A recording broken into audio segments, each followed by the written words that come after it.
Good morning students, सुप्रभात। हम पढ़ रहे हैं पाठ समास।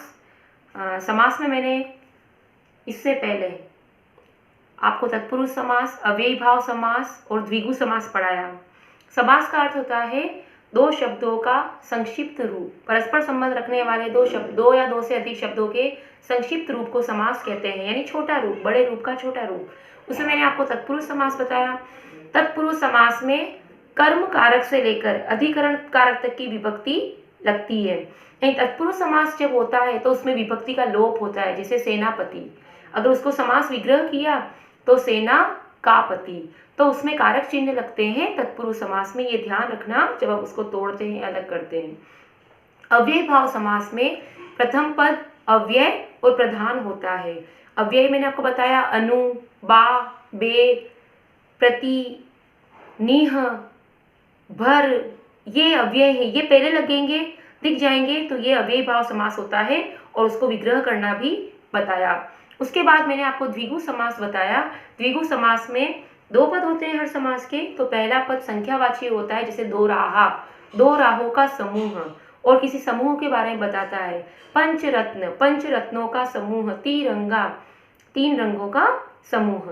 तो अब हम समास में पढ़ेंगे, जो मैंने आपको तीन समास आपको बता दिए, और तत्पुरुष समास का ही भेद है द्विगु समास और कर्मधारय समास। लेकिन यहाँ मैं अलग अलग बता रही हूँ आपको सारे समास, क्योंकि इनका अर्थ भी अलग अलग है। अब मैं आपको बताऊंगी द्वंद्व समास। बेटा, द्वंद्व का मतलब है आपस में, द्वंद्व, द्वंद्व यानी दो लोगों का, दो वस्तुओं का द्वंद्व, आपस में वो जुड़े हुए हों, ठीक है। तो द्वंद्व समास क्या होता है ये देखो।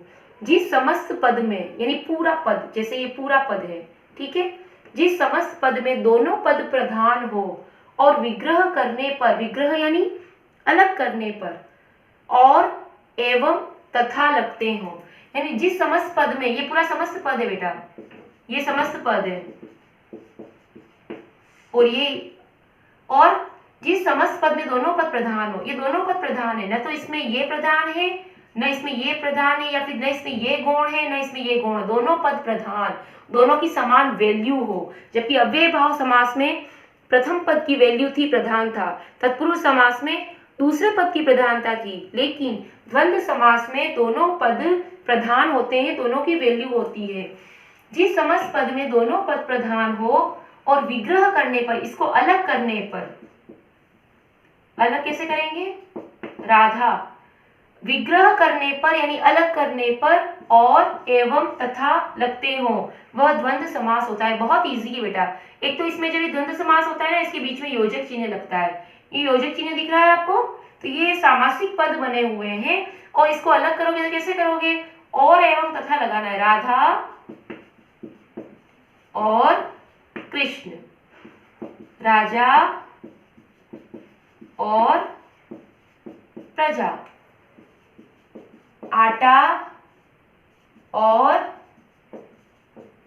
दाल, नदी एवं नाले, यानी कि और एवं तथा में से जो सेट हो रहा हो, तो ये तो समस्त पद है, ये समस्त पद है, और ये मैंने इसका विग्रह किया, और एवं तथा आएंगे इसके बीच में, यानी जिस समस्त पद में दोनों पद प्रधान हो और विग्रह करने पर और एवं तथा लगता है, वह द्वंद्व समास कहलाता है। ये था हमारा द्वंद्व समास। अब हम देखते हैं कर्मधारय समास। ये तत्पुरुष समास का ही भेद है। कर्मधारय समास में क्या होता है बेटा, नाम को याद रखो, उसके बाद उसमें क्या विशेष चीज है उसको याद रखो। अच्छा, द्वंद्व समास में और एवं तथा लगता है, दोनों पद प्रधान होते हैं, ऐसे याद करना है आपको। कर्मधारय समास में क्या होता है, जिस समास में पूर्व पद गौण, जबकि इसमें दोनों पद प्रधान है, इसमें पूर्व पद, पहले पद की कोई वैल्यू नहीं, गौण व उत्तर पद प्रधान हो, पूर्व पद विशेषण हो, उत्तर पद विशेष्य हो, पूर्व पद विशेषण, उत्तर पद विशेष्य, या एक पद उपमेय, दूसरा पद उपमान। विशेषण का मतलब होता है उपमान, यानी जो आप जिसको जो उपमा देते हैं, जो विशेषता बताते हैं, और विशेष्य होता है वह व्यक्ति या वस्तु जिसकी विशेषता बताई जा रही है। तो कर्मधारय समास में विशेषण और विशेष्य आपस में जुड़े होते हैं, ये इसकी पहचान है। और इसको अलग करने पर, विग्रह करने पर उसकी विशेषता सामने आ जाती है। कैसे, ये देखो अब आप।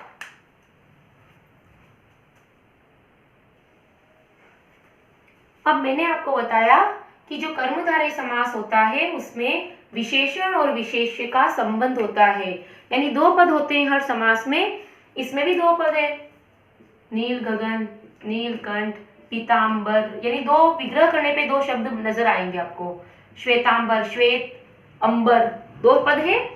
तो उन पदों में विशेषण और विशेष्य का संबंध होता है। एक पद होगा विशेष्य, दूसरा पद होगा विशेषण। पूर्व पद विशेषण, उत्तर पद विशेष्य। कैसे होगा? अब ये तो है समस्त पद, सामासिक पद बना हुआ है। अब हमको इसका क्या करना है? समास विग्रह। कैसे होगा?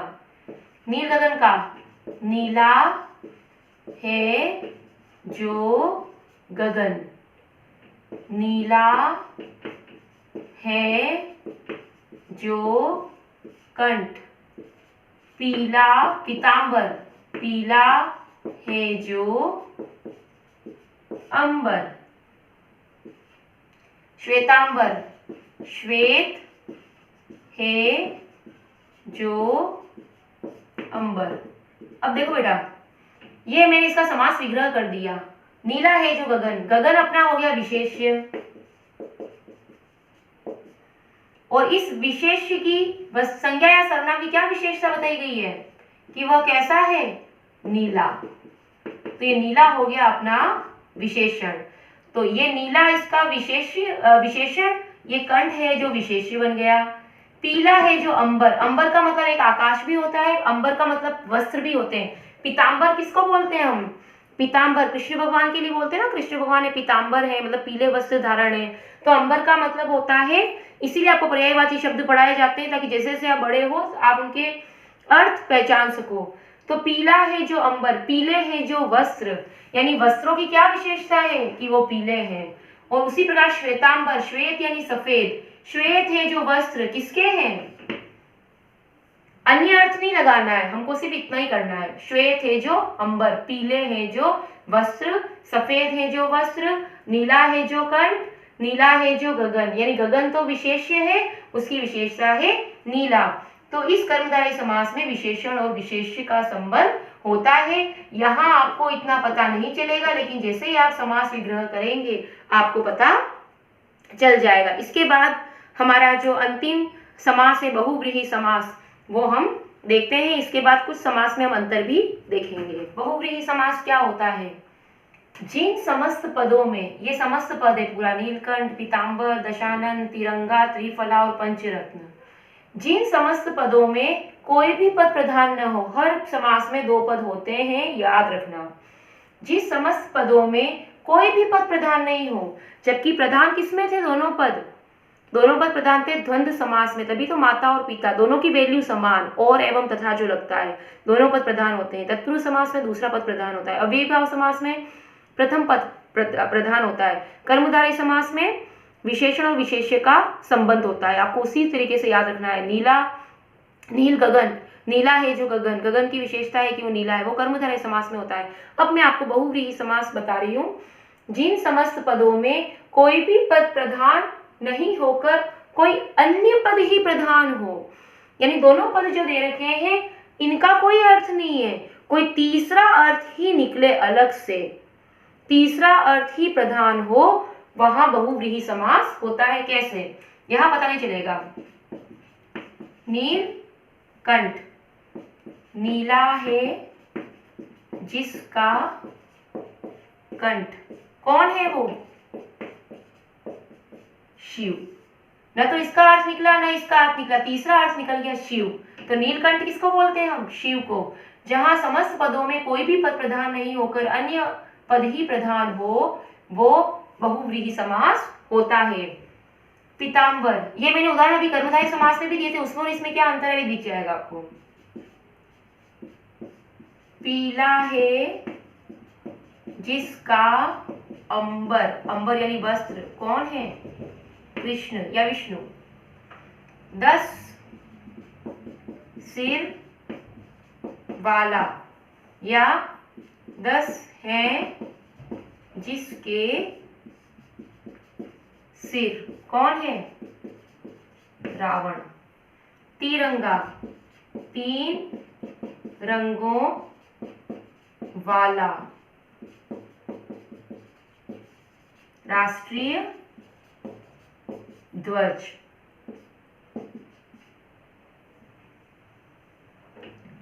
तीन फलों वाला, 5 रत्नों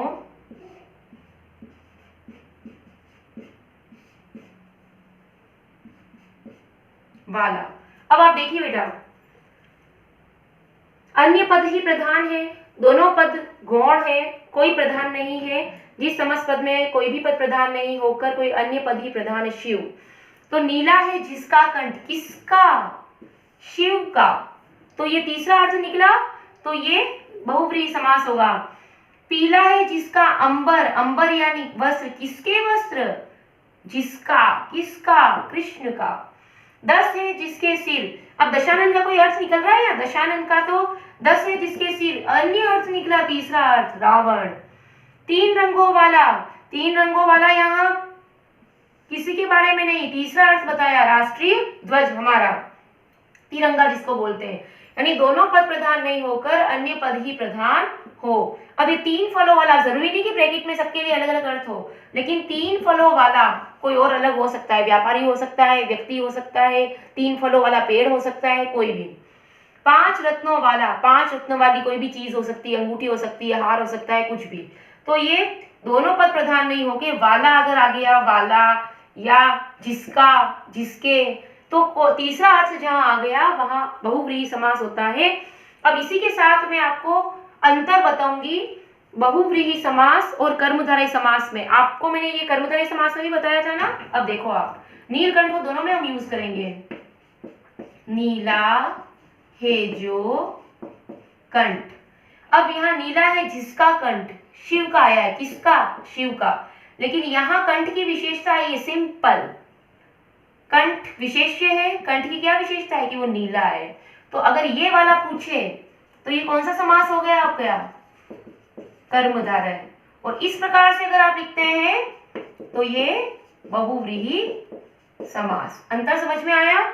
उसी प्रकार पीला है जिसका वस्त्र, और मैं यहाँ लिखूं पीला है जो वस्त्र, तो वस्त्र की विशेषता है, या पीला है जो अंबर, तो वस्त्र की विशेषता है कि वो पीले हैं। ये सिर्फ विशेषण और विशेष्य का मेल है, तो वो कर्मधारय समास। और पीला है जिसका आ गया, तो किसका है? कृष्ण का। तो अन्य, ये बहुव्रीहि समास, ये कर्मधारय समास, ये बहुव्रीहि समास, ये कर्मधारय समास, विशेषण विशेष्य कर्मधारय, और अन्य अर्थ हो तीसरा वो शिव। अब ये लिखा हुआ नहीं आएगा आपके, सिंपल यही आएगा शब्द अगर इसका पूछा तो।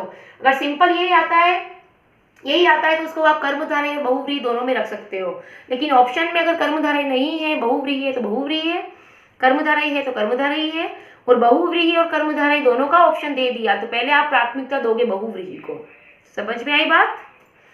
अब दशानन, 10 है जिसके सिर, किसके? रावण के, तीसरा अर्थ प्रधान है।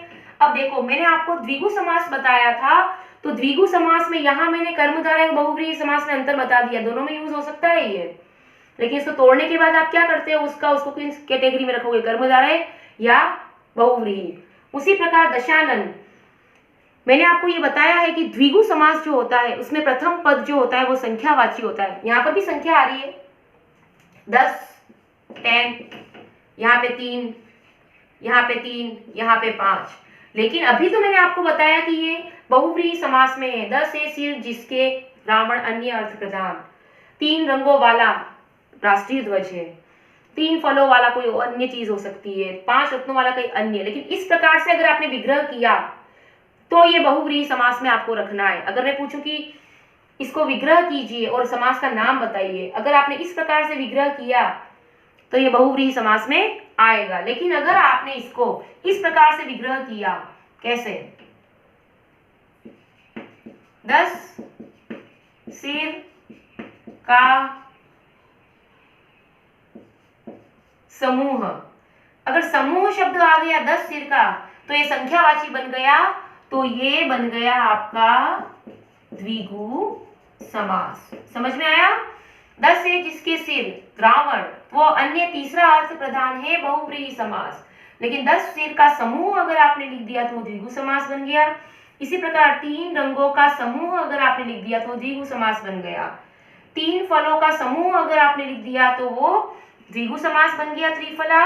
और पंचरत्न, अगर 5 रत्नों वाला लिखा है तो बहुव्रीहि। 5 रत्नों का समूह अगर शब्द आ गया, समूह या समाहार, तो वो आएगा आपका द्विगु समास में। तो ये थे हमारे समास। मैंने अंतर भी आपको बता दिया। हर एक समास के 2-2 उदाहरण तो कम से कम आपको याद होने चाहिए, ताकि आप परिभाषा के साथ उसका अर्थ भी, उसके उदाहरण भी दे सकें। तो इस वीडियो को आप 2 से 3 बार देखोगे तभी ये वीडियो समझ में आएंगे। अब देखते हैं हम अपने प्रश्न समास को उदाहरण सहित समझाइए। किसी अगर प्रश्न में मैंने अंतर स्पष्ट कीजिए और उदाहरण सहित नहीं लिखा है, फिर भी उदाहरण के द्वारा ही करना है। ग्रामर व्याकरण बिना उदाहरण के नहीं, उसकी परिभाषा नहीं दी जाती। द्वंद्व समास को उदाहरण सहित समझाना है। द्वंद्व यानी वही और एवं तथा लगते हैं विग्रह करने पर, दोनों पद प्रधान होते हैं। माता पिता, माता और पिता, दाल रोटी, दाल और रोटी, बीच में योजक चिन्ह लगता है समास में, है ना। द्विगु समास व बहुव्रीहि समास में कर्मधारय समास व बहुव्रीहि समास को समझाना है। कर्मधारय समास में दोनों पदों में विशेषण और विशेष्य, उपमेय या उपमान का संबंध होता है। आप विशेषण विशेष्य लिखिए, उपमेय और उपमान भी वही चीज होती है। बहुव्रीहि समास को बताना है जिसमें दोनों पद प्रधान नहीं होकर तीसरा अन्य पद प्रधान होता है। जैसे दशानन, 10 सिर वाला रावण, नीलकंठ, नीला है कंठ जिसका शिव। द्विगु समास बहुव्रीहि समास में अंतर बताना है। द्विगु समास संख्यावाची होता है, जैसे दशानन। बहुव्रीहि समास में अन्य अर्थ प्रधान होता है। अब उसको उदाहरण देके बताइए कि द्विगु समास में तो प्रथम पद संख्यावाची विशेषण होता है, लेकिन बहुव्रीहि समास में पूरा पद ही विशेषण होता है, यानी अन्य पद इसमें विशेषण का कार्य करता है। जैसे 10 सिर का समूह, ये तो द्विगु समास है, और 10 सिर वाला या 10 सिर है जिसके, तो वो है आपका बहुव्रीहि समास। और अभ्यास प्रश्न आपको करने हैं, तो अभ्यास प्रश्न भी अभी मैं आपको वीडियो के द्वारा समझा दूंगी। तो ये प्रश्नोत्तर आप अपनी गृह कार्य की कॉपी में करें।